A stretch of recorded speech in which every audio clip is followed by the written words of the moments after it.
Lenora. Lenora is different from others. Years of perfect stitching experience. Lenora linen, cotton cloth and stitching. Pandikad Road, Vandoor.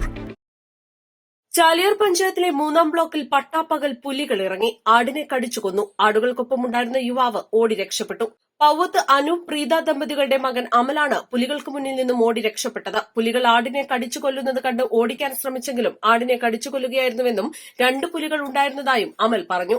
ഞാൻ ആടിനെ തിറ്റിന്ന് ഒരു 10 മണി 10:30 ആയപ്പോൾ ആ ടൈമിലാണ് ആടിനെ അങ്ങനെ പിടിക്കാനുണ്ടായത്. ഞാൻ കുറേ സൗണ്ടൊക്കെ ഉണ്ടാക്കി. പിന്നെ 2 ഉണ്ടായിരുന്നു.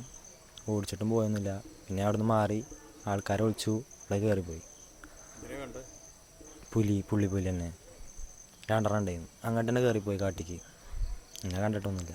വനപാലകർ സ്ഥലത്തെത്തി പരിശോധന നടത്തി. പുലിയുടെ കാൽപ്പാടുകൾ കണ്ടെത്താനായിട്ടില്ലെന്നും അതിനാൽ സ്ഥിരീകരിക്കാനാവില്ലെന്നും വനപാലകർ പറഞ്ഞു. 1 വർഷത്തിലേറെയായി ഇവിടെ കടുവകളുടെയും പുലികളുടെയും ശല്യം രൂക്ഷമാണെന്ന് നാട്ടുകാർ പറയുന്നു. തീപ്പൊരിയിൽ ബേബി, തീപ്പൊരിയിൽ വിൽസൺ എന്നിവരുടെ ആടുകളെയും നിരവധി വീടുകളിലെ വളർത്തുനായ്ക്കളെയും മുമ്പ് കടുവ കടിച്ചു കൊന്നിരുന്നു. പുലികൾ 10-ലേറെ ആടുകളെയാണ് 2 വർഷത്തിനിടയിൽ കടിച്ചു കൊന്നത്. പുലർച്ചെ ടാപ്പിങ്ങിന് പോകുന്നവർ കടുവയ്ക്കും പുലിക്കും മുന്നിൽപ്പെട്ട സംഭവങ്ങളുമുണ്ട്. പെരുവമ്പാടം ഭാഗത്തെ വനമേഖലയിൽ നിന്നുമാണ് കടുവയും പുലികളും അളക്കൽ, വിജയപുരം 1-ാം ബ്ലോക്ക് ഭാഗങ്ങളിലെ ജനവാസ മേഖലകളിലേക്ക് എത്തുന്നത്. കടുവയെയും പുലിയെയും പിടികൂടാൻ കൂട് സ്ഥാപിക്കണമെന്ന നാട്ടുകാരുടെ ആവശ്യം വനംവകുപ്പ് പരിഗണിക്കാത്തതാണ് കടുവകൾ ജനങ്ങൾക്ക് ഭീതി വിതച്ച് മേഖലയിൽ തമ്പടിക്കാൻ കാരണം. വനംവകുപ്പ് ജനങ്ങളുടെ ആവശ്യങ്ങൾക്ക് മുൻപിൽ തലതിരിഞ്ഞു നിൽക്കുകയാണെന്ന് ചാലിയാർ ഗ്രാമപഞ്ചായത്ത് അംഗം സിബി അമ്പാട്ട് പറഞ്ഞു. ഇപ്പോൾ 2 മാസമായിട്ട് നമ്മുടെ ഈ ചാലിയാർ പഞ്ചായത്തിലെ 14-ാം വാർഡ് പെരുവമ്പാടം എന്ന് പറയുന്ന ഈ സ്ഥലത്തെ അങ്കപ്പാറ, അളക്കൽ, വിജയപുരം മേഖലയിൽ ഒരു 2 മാസത്തോളമായിട്ട് ഇപ്പോൾ ഒരു 10-ന് മേലെ ആടുകളെയും അതുപോലെ തന്നെ വളർത്തുനായ്ക്കളെയും കൊണ്ടുപോയി കഴിഞ്ഞിരിക്കുന്നു. ഇപ്പം തന്നെ കണ്ടമാനം ശല്യമാണ്. കാരണം ഇവിടെ എല്ലാവരും ടാപ്പിങ്ങുകാർ അതുപോലെ തന്നെ കൃഷിക്കാരുടെ മേഖലയാണിത്. എല്ലാവരും നേരം വെളുക്കുമ്പോൾ ടാപ്പിങ്ങിന് പോകുന്നു. അതുപോലെ തന്നെ കൃഷി ആയിട്ട് സംബന്ധിച്ച് ജീവിക്കുന്ന ആൾക്കാരാണ്.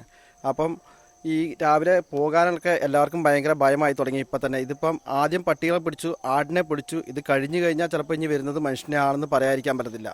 അപ്പോൾ വനപാലകർ ഇപ്പോൾ കാണിക്കുന്ന ഈ അമാന്തം വിട്ട് എത്രയും പെട്ടെന്ന് ഇതിനെ ഒന്നെങ്കിൽ കൂട് വെച്ച് പിടിക്കുകയോ അല്ലെങ്കിൽ നല്ല കൂട് വെച്ച് പിടിച്ച് ഇവിടുന്ന് ഒഴിവാക്കി ജനങ്ങൾക്ക് സുഗമമായിട്ട് പഴയമാതിരി ജീവിക്കാനുള്ളൊരു അവസരം ഉണ്ടാക്കി കൊടുക്കണമെന്നാണ് മെമ്പർ എന്ന നിലയിൽ എനിക്ക് ഇവിടെ പറയാനുള്ളത്. 3 ആടുകളെ ഇതുവരെ പുലിയും കടുവയുമായി കൊന്നിട്ടും 1 രൂപ പോലും വനംവകുപ്പ് നഷ്ടപരിഹാരം നൽകിയിട്ടില്ലെന്ന് അമലിന്റെ മാതാവ് പ്രീത പറഞ്ഞു. കൂട് സ്ഥാപിച്ച് വന്യമൃഗങ്ങളെ പിടികൂടണമെന്ന് പറഞ്ഞപ്പോൾ കൂട് നന്നാക്കി ലൈറ്റ് ഇട്ടാൽ മതിയെന്ന മറുപടിയാണ് വനപാലകർ നൽകിയതെന്നും പ്രീത പറഞ്ഞു. 2 മാസത്തോളമായിട്ട് ഭയങ്കര ശല്യമാണ്. കടുവയാണോ പുലിയാണോ നമുക്ക് അറിയത്തില്ല. എന്താണെങ്കിലും ഞങ്ങൾ ഒരു ദിവസം 8 മണിയൊക്കെ ആയപ്പോഴത്തേനും ഞങ്ങൾ ഇവിടുന്ന് പോകുമ്പോൾ കണ്ടായിരുന്നു. അന്ന് ഞങ്ങൾ വനപാലകരെ അറിയിക്കുകയും ചെയ്തു. അവർ പിറ്റേന്ന് വന്നു. അവർ വന്നിട്ട് പറഞ്ഞു ഇത് ചെറുതാണ്, പേടിക്കണ്ട. ഇപ്പോൾ ഞങ്ങൾ ചോദിച്ചു ആടുകൾ പോകുന്നുണ്ടല്ലോ എന്ന് പറഞ്ഞപ്പോൾ പറഞ്ഞു ആടുകളെ അല്ലേ പിടിച്ചിട്ടുള്ളൂ, കുഴപ്പമൊന്നുമില്ല, നിങ്ങളൊന്ന് ശ്രദ്ധിച്ചാൽ മതി, അങ്ങ് വരാതെ കൂടും ഒന്ന് നന്നാക്കി ലൈറ്റും ഒക്കെ ഇട്ടാൽ മതി എന്ന് പറഞ്ഞു. ഇന്നിപ്പോൾ 3-ാമത്തെ ആടിനെ ഞങ്ങളുടെ ആടിനെ പിടിക്കുന്നത്. 2 ചെറിയ കുഞ്ഞുങ്ങളും ഉണ്ട്. അത് ഉണ്ടായിട്ടൊരു 10-15 ദിവസം പോലും ആയിട്ടില്ല. ആടിനെ കഴുത്തിന് പിടിക്കുന്ന ചെറുക്കൻ കണ്ടു. 2 എണ്ണം ഉണ്ടായിരുന്നു. എത്ര ഓടിച്ചിട്ടും പോകാതെ നിന്ന് പിന്നെ ഒച്ചയൊക്കെ ഇട്ട് ഒരു തരത്തിൽ പോയി. പക്ഷെ ആടിനെ എടുത്തുകൊണ്ട് വന്നപ്പോഴത്തേന് ആട് ചാവുകയും ചെയ്തു. ഭയങ്കര ശല്യമാണ്. ഇതിപ്പോൾ നമ്മുടെ ആടുകളെ മാത്രമൊന്നുമല്ല, കുറേ ആടുകളെ ഇപ്പോൾ പിടിച്ചു. തിപ്പിരി ബിൽസൺ ചേട്ടൻ്റെ, ബേബി ചേട്ടൻ്റെത്, അതേപോലെ ബെന്നിയുടേത്, കുറേ ആൾക്കാരെ കമ്പനിയിലെ ഒത്തിരി ആടുകളെ ഇപ്പോൾ പിടിച്ചു. ആടുകളാണല്ലോ എന്ന് ഓർത്തുകൊണ്ട് അവർ കൂട് വെക്കാൻ അമാന്തം കാണിക്കുകയാണ്. വനപാലകർ പറയുമ്പോഴും ഇതാണ് പറയുന്നത്, ചെറുതിനെ കിടാങ്ങളെയൊക്കെ പിടിക്കുകയുള്ളൂ, കിടാങ്ങളെയൊക്കെ നിങ്ങളൊന്ന് ശ്രദ്ധിച്ചാൽ മതി, അല്ലാതെ കൊണ്ട് മനുഷ്യരെ ഉപദ്രവിക്കില്ല. 4 മണിക്കും 3 മണിക്കും വെട്ടാൻ പോകുന്നവരൊക്കെയാണ്. ഭയങ്കര ശല്യമാണ്. നമുക്ക് എന്തെങ്കിലും ഒരു ഇത് ചെയ്യണം. അവർ പറയുന്ന മാതിരി ഇങ്ങനെ നിന്നിട്ട് കാര്യമൊന്നുമില്ലല്ലോ. നഷ്ടപരിഹാരവും കിട്ടിയിട്ടില്ല.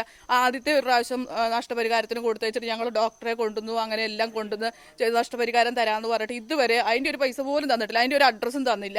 പിന്നെ ഇപ്പോൾ കഴിഞ്ഞ ദിവസം വന്നപ്പോൾ ഞങ്ങൾ പറഞ്ഞു ഇനി ആടിനെ പിടിച്ചിട്ടുണ്ടെങ്കിൽ ഇങ്ങനെ ആയിരിക്കില്ല കേട്ടോ, അന്നത്തെ മാതിരി ആയിരിക്കില്ല എന്ന് പറഞ്ഞപ്പം അവർ പറഞ്ഞു ഞങ്ങളുടെ അവിടെ തന്നെ ഇതേപോലെ കുരങ്ങന്മാരും ഭയങ്കര ശല്യം, ഞങ്ങൾ ആരോടാ പരാതി പറയുന്നതെന്നൊക്കെയാണ് അവർ ചോദിക്കുന്നത്. കാട് പിടിച്ച് കിടക്കുന്നത് കാടല്ലേ, ചുറ്റുപുറം കാടല്ലേ, നമുക്കിതൊക്കെയല്ലേ ചെയ്യാൻ പറ്റുള്ളൂ. ഇത് ഞങ്ങൾ ചോദിച്ചു ഞങ്ങൾക്ക് ജീവിക്കണ്ടേന്ന് ചോദിച്ചു. നിലമ്പൂർ 1000 രൂപയുടെ 18 മാസ തവണകളും സ്കീം 2-ൽ 2000 രൂപയുടെ 15 മാസ തവണകളുമാണുള്ളത്. ഓരോ മാസവും നറുക്കെടുപ്പ്. വിജയികൾ തുടർന്ന് പണമടയ്ക്കേണ്ടതില്ല. Anupama gold gallery, golden diamond, Edavanna, Thiruvali, Othayi.